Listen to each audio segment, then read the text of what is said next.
नमस्कार, सबसे बड़ा मुद्दा देख रहे हैं आप, आपके साथ मैं हूं आयुष सूर्यवंशी। आजम खान पर हुई कार्रवाई के बाद अखिलेश यादव बीजेपी पर हमलावर हो गए हैं। दरअसल हेट स्पीच मामले में आजम को सजा मिलते ही उनकी विधायकी भी चली गई। आजम की विधायकी जाते ही अखिलेश आग बबूला हो गए और उन्होंने इसकी खींच बीजेपी पर निकाली। अखिलेश ने इसे साजिश बताते हुए कहा कि बीजेपी बदले की भावना से काम कर रही है। हालांकि आजम को सजा कोर्ट के फैसले के बाद मिली है और अखिलेश इसका ठीकरा भी सरकार पर फोड़ रहे हैं। ऐसे में सवाल उठता है कि बदजुबानी की सजा अखिलेश को साजिश क्यों लगी? आजम क्या बहाना है? मुस्लिम वोट पर क्या निशाना है? अखिलेश को क्या आजम के जहरीले बोल पसंद है? क्या जस्टिफाई करने की कोशिश हो रही है? अखिलेश को कोर्ट के फैसले पर आखिर भरोसा क्यों नहीं है? फैसले से बदजुबान नेताओं को क्या सबक मिलेगा? इन तमाम सवालों का जवाब जानने की कोशिश करेंगे। हमारे साथ खास मेहमान भी जुड़ रहे हैं, लेकिन उससे पहले रिपोर्ट देखते हैं।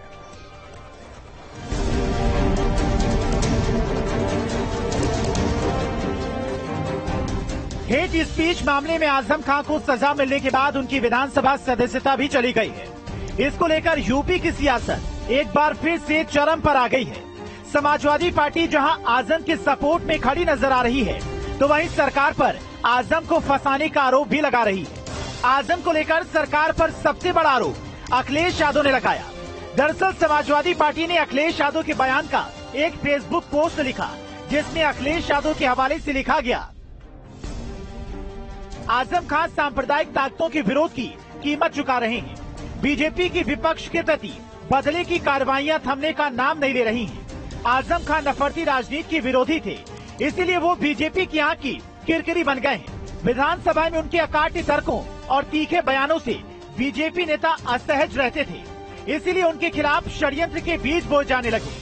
आजम खान पर रोज फर्जी केस दर्ज किए जा रहे हैं, उन्हें हर तरह से परेशान किया जा रहा है।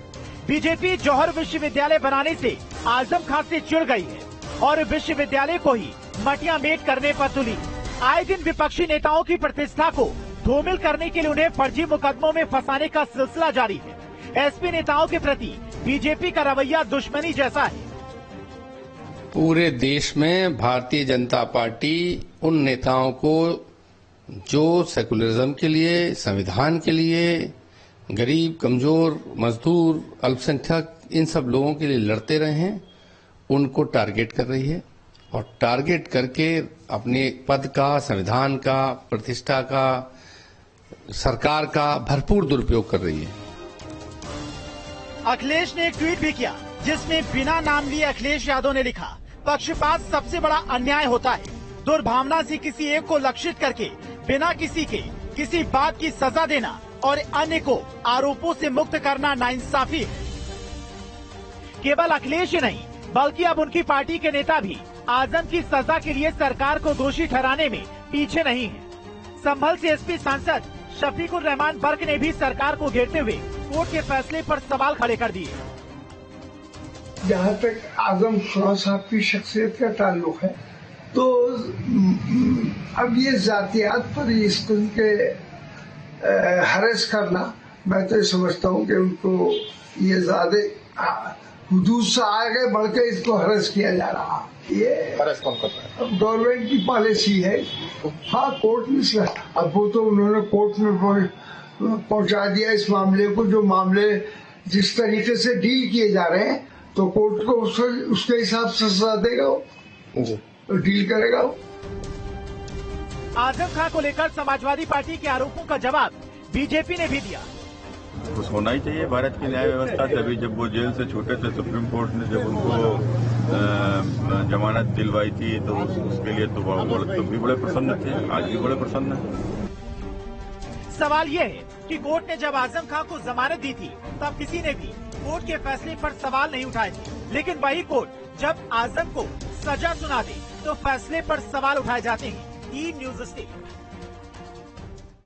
तो इसी पर चर्चा के लिए हमारे साथ खास मेहमान कनेक्ट है, उनका तारुफ आपसे करा दे। उमाशंकर राजभर जी, प्रवक्ता एसबीएसपी के, भुवन जोशी साहब, प्रोफेसर भुवन जोशी साहब, प्रवक्ता समाजवादी पार्टी के, अवधेश कुमार सर, वरिष्ठ पत्रकार, और एसएन सिंह जी, प्रवक्ता भारतीय जनता पार्टी के।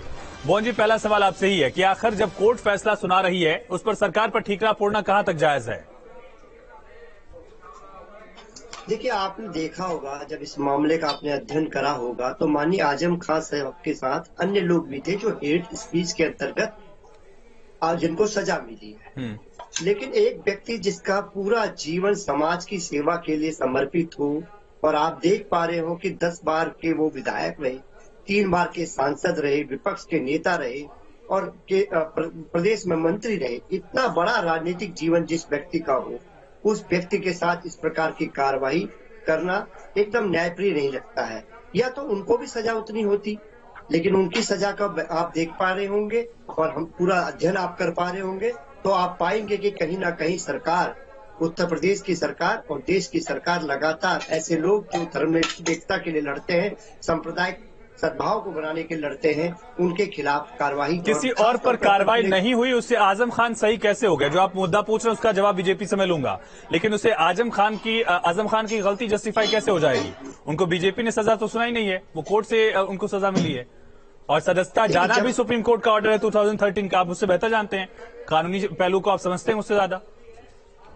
देखिए, मैं तो कानून का ही विद्यार्थी हूँ, लेकिन मैं इतना जरूर कहना चाहता हूँ, आपके चैनल के माध्यम से बहुत गंभीरता से कहना चाहता हूँ, जैसा कि हमारे नेता माननीय अखिलेश यादव जी ने भी कहा है कि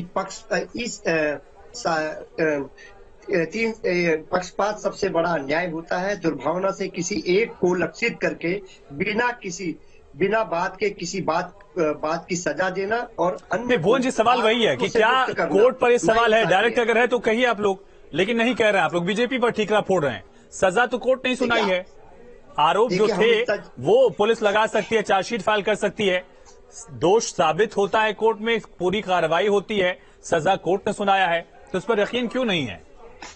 देखिए, जब से ये सरकार आई है, उत्तर प्रदेश की सरकार आई है, निश्चित तौर पे ये जो अपने विपक्षियों को जो ट्रीटमेंट कर रही है, अपने दुश्मनों की तरह कर रही है। हमारी पार्टी के कार्यकर्ता, पदाधिकारी, नेताओं को विशेष तौर पर टारगेट किया जा रहा है, खासतौर पे अल्पसंख्यक समाज इसके जो नेता है, इसके विशेष तौर पर। और आप देख पा रहे होंगे किस तरह प्रदेश का वातावरण चल रहा है। एक उपचुनाव में एक जाति विशेष के लोगों को हटा दिया जाता है, सरकारी मशीनरी का ऐसा दुरुपयोग। तो निश्चित तौर पर देश और प्रदेश देख रहा है, बुद्धिजीवी लोग इसको देख रहे हैं, देश की जनता, प्रदेश की जनता इसको देख रही है। अवधेश सर, क्या इसे एक मुद्दा बनाकर मुस्लिम वोट बैंक साधने की कोशिश की जा रही है, या सच में एक तरफा कार्रवाई की एक नजीर के तौर पर समाजवादी पार्टी इसे उठा रही है?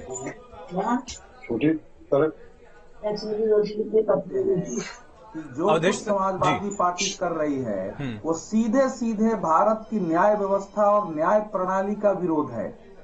आखिर न्यायपालिका ने सजा दी है, किसी सरकार ने उनको सजा नहीं दी है। और भुवन जोशी पार्टी के नेता है, कानून के जानकार है, अखिलेश यादव को सब पता है। देखिए, कहा गया है विनाश काले विपरीत बुद्धि। भारत के मुसलमान इतने नासमझ नहीं हो सकते हैं कि एक व्यक्ति जिसने इतनी घृणाजनक भाषण दिया है, नफरत भरा, उसके प्रमाणित होने के बाद कोर्ट सजा दे दे और आप उसके पक्ष में बोले और मुसलमान आपको इसके लिए वोट दे दें। आखिर जौहर यूनिवर्सिटी को लेकर, जमीन कब्जाने को लेकर हिंदुओं से ज्यादा मुसलमानों ने आजम खान के बारे में शिकायत की और उस पर उनको कार्रवाई हुई है। मैं बता रहा हूं कि आजम खान भारत के इतिहास के पहले नेता हैं जिन पर 2019 में पूरे लोकसभा के चुनाव के दौरान भाषण करने पर चुनाव आयोग ने प्रतिबंध लगा दिया था। ऐसा किसी नेता के, किसी को 2 दिन के लिए रोक लगाते हैं, किसी को 1 चरण के लिए रोक लगाता है। चुनाव आयोग ने कहा नहीं, इस आदमी को तो भाषण देने ही नहीं देना चाहिए ना, तो देश भर में ये नफरत फैला देगा। वो इस प्रकार से भाषण दे रहे थे कि कारगिल तो मुसलमानों ने जीता, वो तो हिंदू तो भाग गए थे वहां से और सारे मुसलमान सैनिकों ने जीत लिया है। तो इस प्रकार के व्यक्ति का समर्थन, आखिर ठीक है समाजवादी पार्टी के वो नेता रहे हैं, लेकिन समाजवादी पार्टी को समझना चाहिए कि आजम खान 2014 में उनकी पार्टी में थे, पार्टी बुरी तरह हार गई। 2017 में भी थे, पार्टी हार गई। 2019 में भी थे, पार्टी हार गई। चलो 2022 में वो जेल में थे, मान लेते हैं, लेकिन फिर तब भी तो अलग बात है। आजम खान से इस पार्टी का क्या है? और ऐसा व्यक्ति जो किसी के बारे में कुछ भी बोल सकते हैं। मैं एक टेलीविजन चैनल पर था 2012 के चुनाव में, उनका एक भाषण आ रहा था, मैं यहाँ उद्धृत नहीं कर सकता हूँ। वो कह रहे थे कि कांग्रेसी इतने नपुंसक है, फिर औरतों का नाम लिया, फिर कह रहे बच्चे नहीं पैदा कर सकते हैं। तो इस प्रकार के भाषण देने वाला महान समाज सेवी बता रहे हैं, पूरा जीवन समाज में गया है, कभी कभी ट्रस्ट के नाम पर, कभी जौहर यूनिवर्सिटी के नाम पर पूरे क्षेत्र के जमीनों पर कब्जा करना। जो भैंस उनको पसंद आ गई वो भैंस उनकी हो जाएगी, जो जमीन पसंद आ गई उनके लोगों की हो जाएगी। हम उस पर नहीं जा रहे हैं। इस देश में जो भी घृणाजनक वक्तव्य हैं, मैं समझता हूं कि उसमें एक नजीर बनेगा। आने वाले समय में भाषण देने वाले इसका ध्यान रखेंगे कि अगर हमने भी ऐसा किया तो मेरे साथ भी न्यायालय करेगा। और चूंकि सुप्रीम कोर्ट का डिसीजन है कि 2 साल से ज्यादा की सजा अगर हो गई है तो जो धारा 8 के तहत प्रावधान था कि 6 साल के लिए चुनाव के अयोग्य और आपकी सदस्यता जाएगी, वो कायम रहने वाला। इसलिए ये एक उदाहरण पेश हुआ है कि अपने ठीक है सर। भुवन जी, सवाल वही उठ रहा है कि आखिर क्या ऐसे बयानों को लेकर जब आप आजम खान के समर्थन में बयान देते हैं तो क्या उस जुबान को भी डिफेंड करने की कोशिश कर रहे हैं, उसको आप जस्टिफाई करने की कोशिश कर रहे हैं? और एक मर्तबा नहीं, आजम खान के 10 ऐसे बयान हैं, मीडिया कर्मियों तक उन्होंने ऐसी ऐसी बातें कही हैं जो कहा नहीं जा सकता है, हम आप डिस्कस तक नहीं कर सकते हैं, उसको डिफेंड करने की क्या कोशिश की जा रही है? और क्या न्यायपालिका का विरोध किया जा रहा है? सरकार के विरोध में आप लोग जुडिशरी का विरोध करने लगे हैं? निश्चित तौर पे हम कहना चाहते हैं, आदरणीय अखिलेश यादव जी ने जो विषय दिया है कि जब से ये सरकारें बनी है, निश्चित तौर पे अपने विरोधियों को, पहले भी सरकारें आई है और सरकारें आज आई हैं, कल भी आएंगी और आगे भी आएंगी, लेकिन निश्चित तौर पे एक पक्ष और विपक्ष के बीच में इस तरह का माहौल देश और प्रदेश पहली बार देख रहा है। ये बड़ी चिंता का विषय है। लोकतंत्र के लिए जो खतरे की लड़ाई और जो संविधान बचाने की लड़ाई माननीय अखिलेश यादव जी लड़ रहे हैं, आप देख पा रहे होंगे। नहीं भुवन जी, आप एक डंडे से हाँक रहे हैं सबको। वो मामला तब तक ठीक था जब तक सरकार की तरफ से, शासन या प्रशासन की तरफ से कार्रवाई की गई होती। ये मामला कोर्ट में था, कोर्ट ने सजा सुनाई है, उसको आप कैसे एक ही नजर से देख सकते हैं?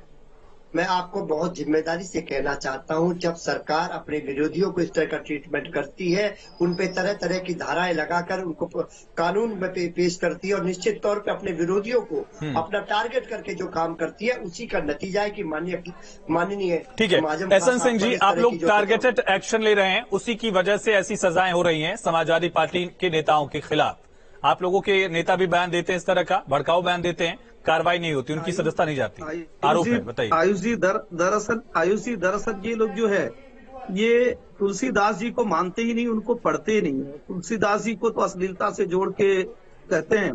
तुलसीदास जी ने लिखा है, कर्म प्रधान विश्व रचि राखा, जो जस करई तो तस फल चाखा। अभी आदरणीय अवधेश जी बता रहे थे कि कैसा ये बयान देते थे। जयप्रदा जी के लिए कैसा बयान दिए, ना हम रिपीट कर सकते हैं ना आप रिपीट कर सकते हैं। स्वर्गीय राजीव गांधी जी, संजय गांधी जी के लिए कैसे बयान दिए और आदरणीय मुलायम सिंह जी के लिए स्वयं कैसा बयान दिए थे। उसी रामपुर में, संभल में, मुजफ्फरनगर को लेकर कैसा बयान दिए थे, सब गूगल पे भुवन जोशी जी चाहेंगे तो ढूंढ सकते हैं। और मैं कह रहा हूँ, कोर्ट ये नहीं देखता है कि कौन नवाब है, कौन राजा है, कौन 10 बार विधायक रहा है, 2 बार सांसद रहा है, 3 बार मंत्री रहा है। कोर्ट तो जो गुनाह किया रहता है वह सबूत देखता है, साक्ष्य देखता है, उसके आधार पर निर्णय करता है। मुझे लगता है कि भुवन जोशी जी को इनकी सरकार की कुछ चीजें याद दिलानी होगी।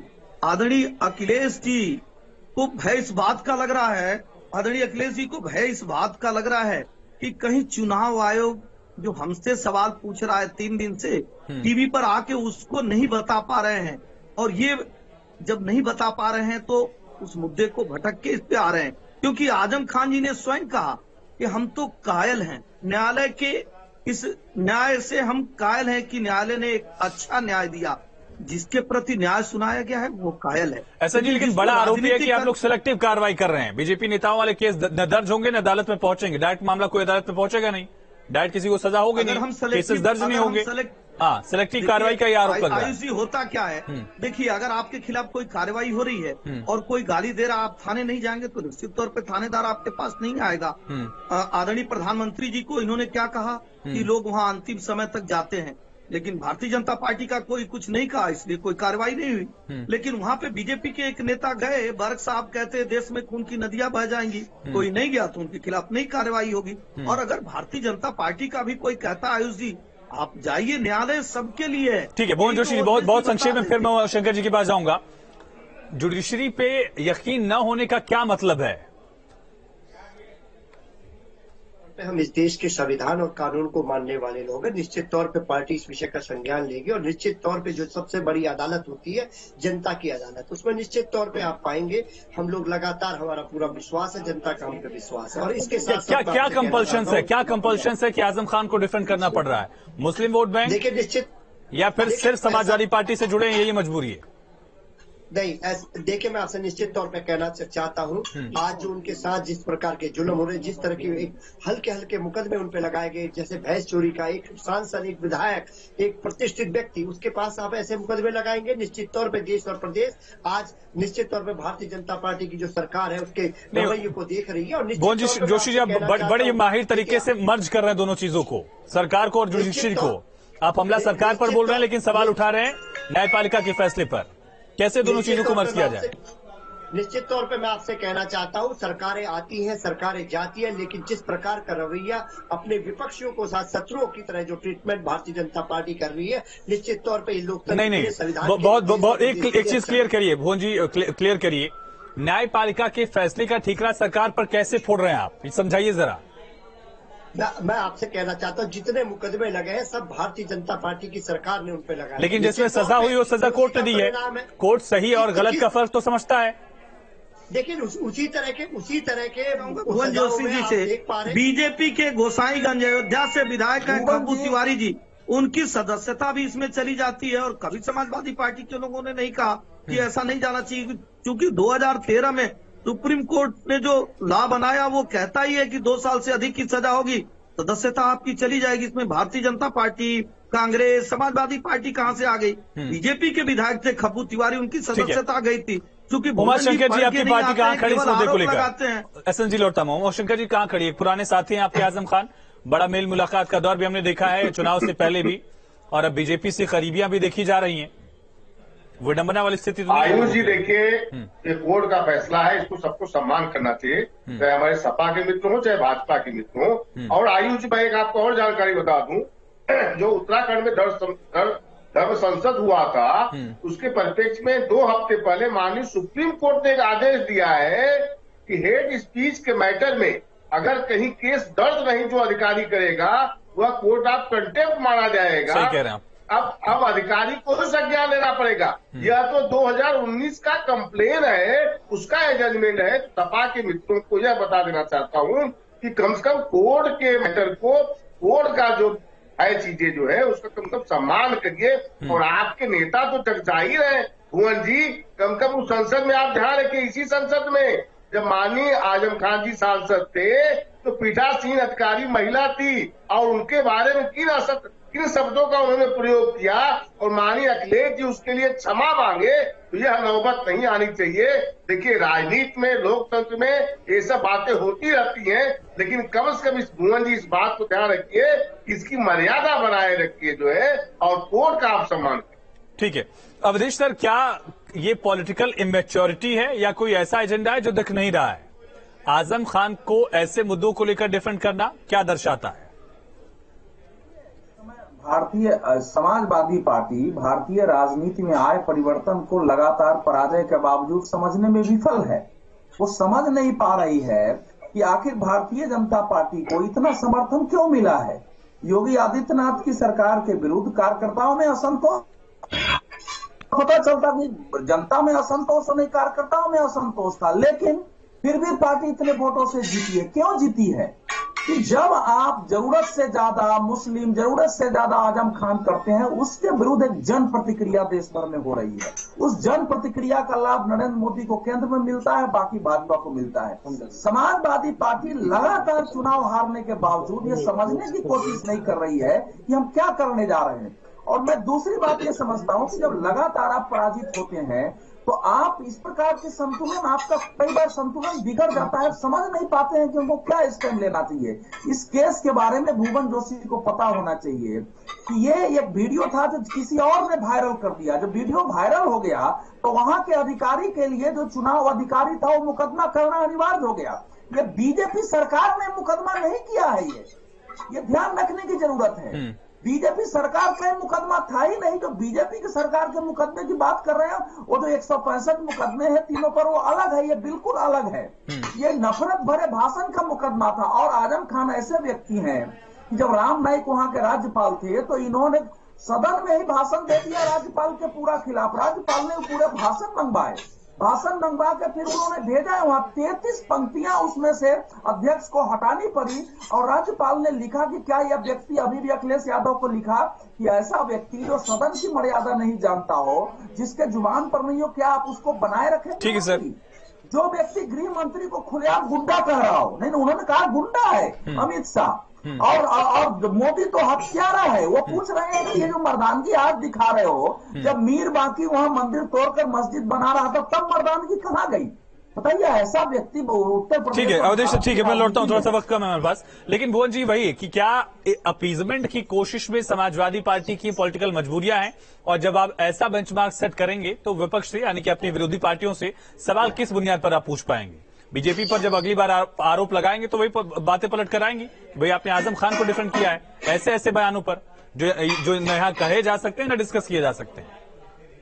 देखिए, बहुत जिम्मेदारी से मैं कहना चाहता हूँ, समाजवादी पार्टी इस तरह की राजनीति करती है। हमारा जो लक्ष्य होता है सांप्रदायिकता के खिलाफ, जो भारतीय जनता पार्टी के खिलाफ अगर कोई लड़ाई लड़ रहे हैं तो माननीय अखिलेश यादव जी लड़ रहे हैं, और निश्चित तौर पे आज आजम खान को जो सजा मिल रही है वो इस बात की सजा मिल रही है। सन्यासियों को चिरंजीवी आप कह रहे थे, सुंदरकांड को अश्लीलता से आप जोड़ रहे थे। सिंह साहब, मैंने आपको इंटरप्ट नहीं किया, बहुत धैर्य से आपको सुना। मुझे आशा है कि आप एक सभ्य व्यक्ति हैं और धैर्य से मुझे सुनेंगे। ठीक है ठीक है प्रोफेसर बोलिए। हमारे निदेशक साहब बोल रहे थे, मैंने कभी डिस्टर्ब नहीं किया। ठीक है बोलिए। मैं आपसे बहुत गंभीरता से कहना चाहता हूँ, आजम खान का पूरा जीवन जो है सांप्रदायिकता के खिलाफ लड़ा, पूरे जीवन में तो जो बातें कही हैं भुवन जी जो बातें आजम खान ने कही वो कुछ और दर्शाती हैं, आपकी बातें पूरी तरह से कॉन्ट्राडिक्टरी हैं, और सवाल यही उठ रहा है कि क्या ये पॉलिटिकल मजबूरियां जो है उसका खामियाजा समाजवादी पार्टी भुगत रही है? मुस्लिम अपीजमेंट का जो आरोप लगातार लगता रहा है, चाहे वो अखिलेश यादव का इलेक्शन कमीशन ने जिस पर नोटिस दिया उस बयान में भी यादव और मुसलमानों का ही जिक्र है। ऐसा तो नहीं कि उसी अपीजमेंट की वजह से स्थिति होती चली जा रही है। आयुष जी, देखिए, निश्चित तौर पे आपसे कहना चाहता हूँ, हमारे नेता माननीय अखिलेश यादव जी केवल उत्तर प्रदेश में जो गंगा जमुना तहजीब है उसको बचाने की लड़ाई लड़ रहे हैं। ठीक है, मेरे पास वक्त खत्म हो रहा है, सर जी बताइए। चुनाव लड़ सकते हैं आयुष जी सुनिए, देखिए, जो आदमी जैसा देखा सुना समझा रहता है उसी तरह का कार्य करता है। चूंकि ये लोग यादव सिंह के लिए भी हाईकोर्ट और सुप्रीम कोर्ट का दरवाजा खटखटाते हैं। ये लोग जो मुजफ्फरनगर के दंगे के दोषी होते हैं, एक धर्म के साथ खड़े हो जाते हैं, कहाँ न्याय की बात करते हैं। जो वाराणसी में विस्फोट करता है, रामपुर में विस्फोट करता है, जो कानपुर लखनऊ में विस्फोट करता है, उसको छोड़ने का कार्य करते हैं। चूंकि इसी तरह का चाल चरित्र और चेहरा रहा है तो बार बार वो चीजें याद आ रही है। भारतीय जनता पार्टी ऐसा कार्य नहीं करती है। हम तो सबसे सुंदर नारा दिए हुए हैं, सबका साथ सबका विकास सबका। ठीक है, आखिरी कमेंट शंकर जी आपका। ऐसे सजा के जो मामले हैं या फैसले जो आ रहे हैं उससे क्या एक नई तरह की राजनीति शुरू हो पाएगी और बाकी नेताओं को भी सबक लेने की जरूरत है? नहीं, सबक लेना पड़ेगा आयुष जी, नहीं तो सुप्रीम कोर्ट का जजमेंट आ चुका है। स्वतः जो है अधिकारी वहां का जो है कोर्ट ऑफ